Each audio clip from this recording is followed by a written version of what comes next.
update tayo ng ating sili. So, yung pinaka unang nakaano rito, kinain to ng snail.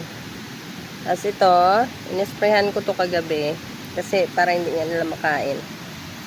Ito, nakain din to ng snail, buti na lang nag-ano na siya. Naging okay na. Ayan. And nagbubukol-bukol na nga. Ayan siya. Pero update ko pa rin kayo syempre. The next. Ito rin, nakain rin to ng snail pero buti na lang naging okay siya. Ayan. Nung bago ko i-fertilizer pala, ito yung dahon nito. Ayan, manilaw-nilaw. Pero last week nag-fertilizer ako, so nakaano siya ng fertilizer, gumanda siya. Next week ulit, bali, gawin ko almost every 2 weeks muna habang nag-ano pa siya. Ayan. Gaganda na nila, no? Oh.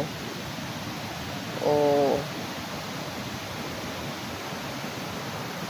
Ayan, hindi ko nalapitan. Crema, alis ka dyan, bibi. Ayan, magaganda na nga. Ayan, yan.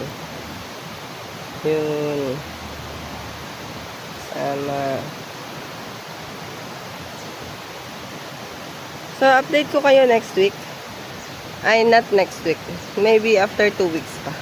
Para makita nyo yung pinakaano niya talaga. Ulan kasi ng ulan. Kaya ganyan. So, yan lamang po. Bye-bye.